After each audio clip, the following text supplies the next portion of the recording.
On va se pencher sur un sujet qui préoccupe, voire qui hante pas mal de managers aujourd'hui, le management hybride. Et plus précisément, cette tentation quasi permanente de la surveillance. L'idée ici, c'est de voir comment on peut transformer cette anxiété en un système qui est basé sur la confiance et surtout sur les résultats. Allez, mettons-nous en situation. Une situation que beaucoup connaissent. Le regard qui se pose sur l'écran, sur le statut d'un membre de l'équipe. Orange. Depuis 22 minutes. Et là, le film se lance dans la tête. Est-ce que c'est une pause café qui s'éternise, une session Netflix improvisée, ou au contraire, une concentration totale sur le dossier ultra urgent? Impossible de le savoir. Cette petite montée d'angoisse, cette envie presque irrépressible d'envoyer un message qui se veut anodin, du genre tout va bien de ton côté, eh bien voilà, on y est. C'est le symptôme numéro 1 d'un management qui n'a pas encore vraiment basculé dans le monde de l'hybride. Cette obsession pour le statut, ce besoin de surveiller à chaque instant, ça transforme complètement la nature du rôle de manager. On passe de coach à contrôleur. La source qui inspire cette analyse le résume avec une phrase assez choc. Si le management d'une équipe se résume à épier des points de couleur, on n'est plus un manager, on est une alarme de sécurité. Ça met vraiment les pieds dans le plat et ça montre bien la confusion totale qui peut exister entre la présence et la performance. Justement, ce besoin de voir les gens au travail repose sur une croyance vraiment tenace, presque un mythe. L'idée que voir quelqu'un assis à son bureau est une garantie de productivité est une illusion complète. On le sait tous, on peut passer 10 heures au bureau et n'être réellement efficace que 3 heures. Pire encore, cette méfiance pousse les gens à développer des stratégies de survie absurdes, comme ces fameux logiciels qui bougent la souris tout seul juste pour garder le voyant au vert.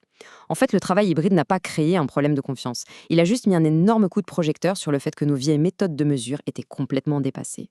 Le diagnostic, au final, il est assez simple. Le problème vient d'un management qui se concentre sur les mauvais indicateurs. Et tout le changement de mentalité est là, sur cet écran.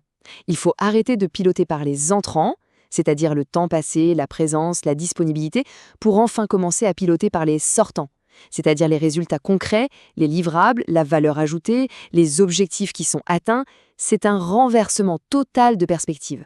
La question peut sembler un peu caricaturale, mais elle est fondamentale. Qui est le plus utile pour l'entreprise? La personne qui est disponible 8 heures par jour mais ne sort rien, ou celle qui est injoignable la moitié du temps mais qui livre un travail impeccable dans les délais? Bon, la réponse est évidente, bien sûr. Et elle nous oblige à nous demander si l'on manage pour se rassurer soi-même ou pour faire avancer les projets. Alors comment on fait concrètement? La solution qui est proposée s'appelle l'autonomie synchronisée. L'idée, c'est de remplacer ce contrôle permanent par un contrat clair. Ce cadre, il repose sur 3 piliers. D'abord, un contrat de livrable. On se met d'accord sur le quoi, sur le quand et sur les critères de qualité. On oublie le décompte des heures. Ensuite, des rituels de synchronisation. Ce sont des points réguliers, bien structurés, qui remplacent les milliers de micro-questions incessantes. Et enfin, une culture de l'asynchrone. On arrête de s'attendre à une réponse dans la seconde pour protéger le temps de concentration de tout le monde. Pour bien comprendre cette philosophie, il y a une analogie que je trouve parfaite. C'est celle de la pizza. Quand on commande une pizza, franchement, on se fiche de savoir si le pizzaiolo a écouté du rock ou de l'opéra en préparant la pâte. Ce qui compte, c'est qu'elle arrive chaude, à l'heure et avec les bons ingrédients. Eh bien, pour le travail, c'est exactement la même chose. Un exemple très concret de rituel de synchronisation, c'est le fameux stand-up quotidien.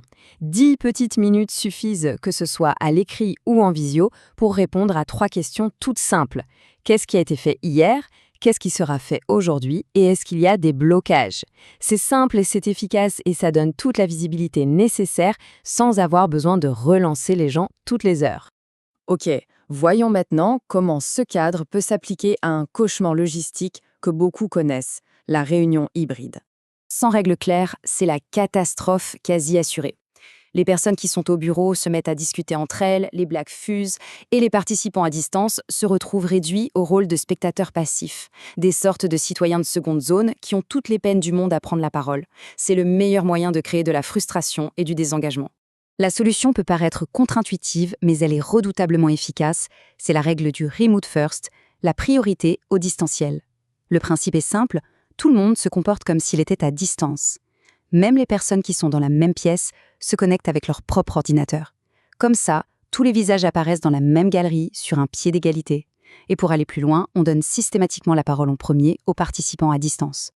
Et pour celles et ceux qui douteraient encore, voilà un petit exercice pratique, une sorte d'expérience à tenter. Ça s'appelle la journée de l'invisibilité. La règle du jeu. Pendant une journée entière où l'équipe est à distance, la mission est de n'envoyer aucun message de suivi. Zéro. Pas un seul ça avance, rien du tout, on attend simplement l'échéance. Le plus intéressant, ce n'est pas seulement de voir si le travail est fait à la fin, a priori il le sera, mais c'est surtout d'observer son propre niveau d'anxiété. C'est un excellent révélateur de notre propre besoin de contrôle. Tout ça nous amène finalement à la clé de voûte de tout cet édifice, l'ingrédient indispensable sans lequel rien de tout cela ne peut fonctionner. Et cette clé, c'est la clarté. La conclusion est vraiment sans appel. Si les objectifs sont flous, le travail hybride devient un chaos ingérable. Mais s'ils sont limpides, alors ils se transforment en un formidable levier de performance et d'autonomie. L'enjeu final, c'est donc de déplacer son regard, d'arrêter de fixer nerveusement des petits points de statut sur un écran pour enfin se concentrer sur ce qui compte vraiment, la qualité des résultats.